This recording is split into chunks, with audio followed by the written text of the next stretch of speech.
Minute बढ़ाते चले जाओ उसको, देखना भी ये व्याकुलता आ जाएगी। जहां तमोगुण नष्ट हुआ, नींद नाम की चीज नहीं रहती जीवन में, निद्रा नहीं रहती है, ऐसे अलसा रहे हैं, वो चेष्टा भले ऐसे हो, अपने उसी स्थिति में रहता है।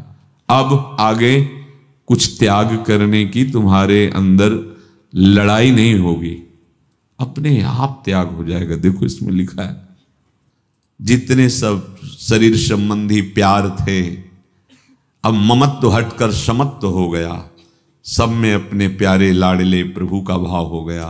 पुत्र में, पत्नी में, परिवार में, सब में प्रभु, प्यार ही प्यार। कभी उसके अंदर द्रोह विद्रोह, दोष दर्शन, लड़ाई झगड़ा, ये सब नहीं। लोग डरते हैं कि अगर इसका सही भाव ना समझ पावे तो उसका मतलब कि जब भजन बढ़ेगा तो सब छोड़ देंगे, स्त्री पुत्र परिवार, और ये बाहर निकल कर भाग जाएंगे। ऐसा भाव नहीं है। अभी जो भाव तुम्हारा मोहांध है वो हट जाएगा और समत्व भाव आ जाएगा। फिर जो प्यार होगा बहुत पवित्र प्यार होगा। मेरे लाडले मेरे पुत्र रूप में है, मेरे लाडले प्रभु मुझे अपना प्यार देने के लिए पत्नी रूप में है, मेरे प्रभु माता पिता के रूप में, सब में अपने प्रभु का दर्शन होने लगता है उस महान भागवत को जो निरंतर नाम जप करता है। अब न सुहात कतहूं को कबहूं, अब वो अलग से जो ममता थी अब वो अच्छी नहीं लगती। कहीं भी कोई भी अलग वाला भाव नहीं रह गया है। सब मह भयो समत्व, सब में एक अपने आराध्य देव का दर्शन। देखो मन की स्थिति, अब कोई आए तो हर्ष नहीं, गया तो कोई शोक नहीं। समत्व बहुत बढ़िया स्थिति है ये। आने पर हर्ष नहीं, जाने पर शोक नहीं। चाहे वस्तु हो, व्यक्ति हो, परिस्थिति हो, पद हो, आने पर हर्ष नहीं, जाने पर शोक नहीं। ये केवल नाम जापक भक्त की ही स्थिति हो सकती है। एकमात्र उसके अंदर आस है तो प्रीतम मिलन की, प्रीतम दर्शन की। पद्मासन लगा के कुछ समय की संकल्पित समाधि या निसंकल्पित समाधि, उससे भी श्रेष्ठ समाधि है ये नाम जापक की। देखो एकमात्र मन का भगवदाकार अनन्य चिंतन, कहीं जा ही नहीं रहा। अब कोई शरीर में आदि व्याधि आ जाए, कोई परेशानी, सामने निंदा अपमान, परिस्थिति का बिगड़ जाना, कुछ फर्क नहीं पड़ता उसके मन में। वो बस उसी भजन चिंतन में, प्रभु के चिंतन में। तो क्या हुआ, बोले प्रिय मिलन इच्छा रूपी अब उसकी समाधि लग गई। उठते बैठते, जैसे कबीरदास जी कहते, ठाढ़े बैठे परे उताना, कबीर काहे हम रहें ठिकाना।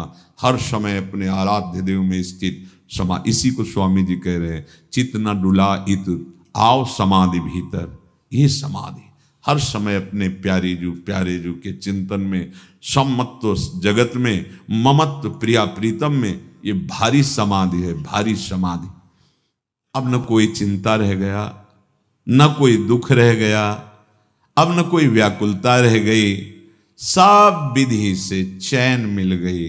जिसे गोस्वामी जी कह रहे हैं, जाकी कृपा लवलेश ते मतिमंद तुलसी दास हूं, पायो परम विश्राम राम समान प्रभु नाही कहूं। सब विधि चैन, अब सब विधि से एक अद्भुत विश्राम, अद्भुत शांति। अब केवल एक ही तीव्र इच्छा वो बढ़ती रहती, मिलन में अमिलन। मिलन में वो कभी प्रतिपल मिलते नजर आते हैं, कभी ऐसा लगता है कभी नहीं मिले हैं। इसी भाव में उपासक की तन्मयता प्रतिपल बढ़ती रहती। तो उपासक की तो ये दशा होती, पर उपास्य देव की क्या दशा होती उस उपासक के लिए? उपासक की तो ऐसी दशा है, तो उपास्य देव में कुछ फर्क पड़ रहा है उधर आराध्य देव में? बोले हां। प्रभु उद्धव जी से कहते हैं, जब भगवान के आंसू बह रहे हैं, इधर इनके आंसू बह रहे ना, उधर उनके आंसू बह रहे हैं, अरे कि आप इतना विकल क्यों है प्रभु? गोपी जन विकल है प्रभु। गोपी जन आपकी भक्त ही तो हैं, तो आपको इतना विकल क्यों होना? सुनो, जैसे उपासक अपना सर्वस्व प्रभु को मान लेता है, ऐसे प्रभु की स्थिति जैसे उपासक की, ऐसे आराध्य देव की स्थिति। वो कह रहे हैं सहाया गुरवः शिष्या भुजिष्या बांधवाः स्त्रियः सत्यम बदामी। मैं सत्य कह रहा हूं। ये बात अर्जुन से कही, उद्धव अपने प्रियजनों से, मैं सत्य कह रहा हूं। ये जो प्रेमी जन है ना, इस कोटि के जो प्रेम करते हैं जैसे गोपी जन, बोले ये मेरी सहायता करती है, सहायक है मेरी। भला अखिल कोटि ब्रह्मांडों को रचना करने में किसी की सहायता नहीं ली तो क्या? जब वो प्रेम में डूब रही हैं तो ये प्रेम में डूब रहे हैं, तो इनके प्रेम में डूबने से वो बचा रहे हैं, उनके प्रेम डूबने से ये बच रहे हैं। ये प्रेमी का हृदय जानता है। एक आश मिलन की जैसे भक्त के हृदय में जीवित रखती, ऐसे प्रभु को विकल नहीं होने देती भक्त मिलन की आस। सहायका गुरवः, वो प्रभु को अपना गुरु मानता है तो प्रभु उसको अपना गुरु मानते हैं। स्वयं सहाया गुरवाह, भगवान कह रहे समझो। ऐसा नहीं कि भक्त की दशा ऐसी होती है भगवान चैन से होते हैं। यही प्रेम का महाबल है। सहाया गुरवाह, वो हमारी गुरु हैं। शिष्या, वो हमारी शिष्य भी है। और जैसे प्रेम का रसास्वादन वो करते हैं, ऐसे उनके प्रेम का भोग्या रसास्वादन मैं करता हूं। बांधव, मेरे असली बांधव वही हैं। तुमसे सत्य कहता हूं, मेरे सारे संबंध उन्हीं से हैं। क्यों? क्योंकि उन्होंने सारे संबंध प्रभु से कर लिए। जो मेरे प्रति ऐसा भाव कर देता है तो मन महात्म्यम मत सपर्याम मत श्रद्धाम मन मनोगतान जानन्ति गोपिका पार्थ नान्य जानन्ति तत्वतः। मेरी महिमा को जैसे ऐसे गोपी जन, जैसे प्रेमी जन जानते हैं, ऐसा कोई नहीं जानता। मेरी सेवा को, मेरी श्रद्धा को, मेरे वैभव को, मेरे ज्ञान को, मेरे ऐश्वर्य को केवल ये भावुक जन जानते हैं। जो भाव में डूबे हुए हैं ये गोपी जन जानती हैं, दूसरा कोई भी नहीं जानता। मैं सत्य कहता हूं हे पार्थ। जो प्रभु में ऐसा समर्पित हो जाता है तो ठीक वैसे ही प्रभु उसको समर्पित हो जाते हैं। ब्रज बनिता नहीं मोते न्यारी, मम सुख हित कर सर्वस अर्पण मोह में आए समानी सारे। मेरे लिए उन्होंने समस्त सुखों का त्याग कर दिया। इसका बहुत बड़ा प्रभाव प्रभु के ऊपर पड़ता है।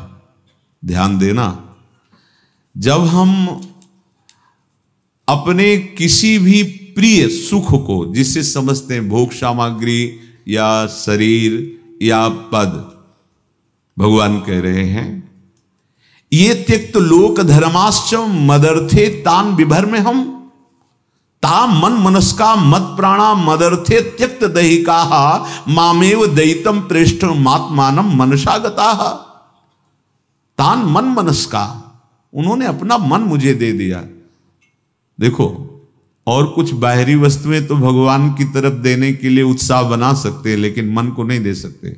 भगवान ने पहली बात यहां और गीता में भी पहली बात मांग रहे हैं, मन मना भव, मन को मेरे में लगा दो, मेरे मन वाले बन जाओ, मन मेरे को दे दो।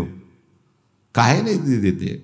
बहुत उपद्रवी है, नहीं संभल रहा है, दे दो, उनके नाम कर दो। बोले कैसे नाम करें? नाम जप करते हुए उनको बार बार समर्पित को, प्रभु इसको आप संभालो, बहुत ही मतवाला गयंद है, ये तोड़ देता है बड़े बड़े बंधन, संभालो प्रभु। और गोपिकाओं ने दे दिया है तो प्रभु कह रहे हैं ता मन मनस्का, उन्होंने अपना मन मुझे दे दिया है।